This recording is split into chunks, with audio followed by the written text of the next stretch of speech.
ಓಂ ಗುರುಭ್ಯೋ ನಮಃ. ನಮಸ್ಕಾರ ವೀಕ್ಷಕರೇ, ಆರ್ಕೆ ಟಿವಿಗೆ ಸ್ವಾಗತ. ಈ ದಿನದ 12 ದ್ವಾದಶ ರಾಶಿಗಳ ದಿನ ಭವಿಷ್ಯ ಹೇಗಿದೆ ಎಂದು ತಿಳಿಯೋಣ.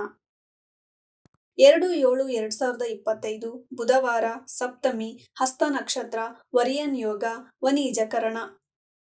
ಮೊದಲನೆಯದಾಗಿ ಮೇಷರಾಶಿ. ತಾಯಿಯಿಂದ ಕಿರಿಕಿರಿ, ಮಾನಸಿಕ ಕಿರಿಕಿರಿ, ಪಾಲುಗಾರಿಕೆಯಲ್ಲಿ ಲಾಭ, ವ್ಯಾಪಾರದಲ್ಲಿ ಲಾಭ, ಭರಣಿ ನಕ್ಷತ್ರದವರಿಗೆ ಅಶುಭ. ವೃಷಭ ರಾಶಿ. ಪ್ರಯಾಣದಿಂದ ವ್ಯಾಪಾರ ಲಾಭ, ವಿದ್ಯಾರ್ಥಿಗಳಿಗೆ ಶುಭ, ವ್ಯಾಪಾರದ ಚಿಂತೆ, ಸಂಗಾತಿಯ ಚಿಂತೆ, ಕೃತಿಕ ನಕ್ಷತ್ರದವರಿಗೆ ಶುಭವಾಗುವುದು. ಮಿಥುನ ರಾಶಿ. ಧನಲಾಭ, ಕುಟುಂಬದಿಂದ ನೆಮ್ಮದಿ, ಮಕ್ಕಳಿಂದ ಕಿರಿಕಿರಿ, ತಾಯಿಯಿಂದ ಲಾಭ, ಗುರುವಿನಿಂದ ಮಾರ್ಗದರ್ಶನ ದೊರೆಯುವುದು. ಕಟಕ ರಾಶಿ. ಪ್ರಯಾಣ, ಒಡ ಹುಟ್ಟಿದವರ ಚಿಂತೆ, ವ್ಯಾಪಾರ ಚಿಂತೆ, ಧನಲಾಭ, ತಾಯಿಯಿಂದ ಸ್ನೇಹಿತರಿಂದ ಲಾಭ, ಪುಷ್ಯ ನಕ್ಷತ್ರದವರಿಗೆ ಶುಭವಾಗುವುದು. ಸಿಂಹ ರಾಶಿ. ಕುಟುಂಬದಿಂದ ನಿಂದನೆ, ಕಣ್ಣುಗಳ ಬಗ್ಗೆ ಎಚ್ಚರ, ಧನನಷ್ಟ, ವೃತ್ತಿಗಾಗಿ ಪ್ರಯಾಣ ಲಾಭ, ಪುಬ್ಬ ನಕ್ಷತ್ರದವರಿಗೆ ಅಶುಭ. ಕನ್ಯಾ ರಾಶಿ. ಧನಲಾಭದ ಚಿಂತೆ, ಒಡ ಹುಟ್ಟಿದವರ ಚಿಂತೆ, ತಂದೆಯಿಂದ ಧನಲಾಭ, ಗುರುವಿನಿಂದ ಮಾರ್ಗದರ್ಶನ, ವಿದೇಶಿ ಪ್ರಯಾಣ, ಉತ್ತರ ನಕ್ಷತ್ರದವರಿಗೆ ಶುಭವಾಗುವುದು. ತುಲಾ ರಾಶಿ.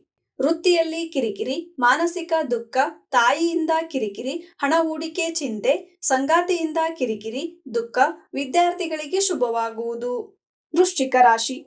ತಂದೆಯಿಂದ ಧನಲಾಭ, ವಿದೇಶಿ ಪ್ರಯಾಣ, ಸಂಗಾತಿಯಿಂದ ಕಿರಿಕಿರಿ, ದುಃಖ, ಪಾಲುಗಾರಿಕೆಯಲ್ಲಿ ಕಿರಿಕಿರಿ, ಅನುರಾಧ ನಕ್ಷತ್ರದವರಿಗೆ ಶುಭವಾಗುವುದು. ಧನಸ್ಸು ರಾಶಿ. ಉದ್ಯೋಗದಲ್ಲಿ ವ್ಯಾಪಾರದಲ್ಲಿ ಕಿರಿಕಿರಿ, ಧನಲಾಭ, ಸ್ತ್ರೀಯಿಂದ ಲಾಭ, ಸಾಲಬಾಧೆ, ಶತ್ರುಭಯ, ಪೂರ್ವಾಷಾಢ ನಕ್ಷತ್ರದವರಿಗೆ ಅಶುಭ. ಮಕರ ರಾಶಿ.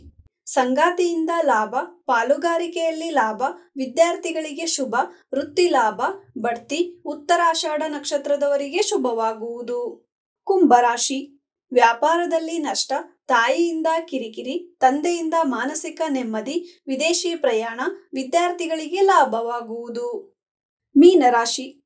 ಪಾಲುಗಾರಿಕೆಯಲ್ಲಿ ವ್ಯಾಪಾರದಲ್ಲಿ ಲಾಭ, ಸಂಗಾತಿಗಾಗಿ ಪ್ರಯಾಣ, ಮಾನಸಿಕ ದುಃಖ, ನಿಂದನೆ, ಉತ್ತರ ಭಾದ್ರ ನಕ್ಷತ್ರದವರಿಗೆ ಶುಭವಾಗುವುದು. ಇದೇ ತರ ದಿನ ಭವಿಷ್ಯಕ್ಕಾಗಿ ನೋಡ್ತಾ ಇರಿ ಆರ್ಕೆ ಟಿವಿ ಕನ್ನಡ. ಧನ್ಯವಾದ.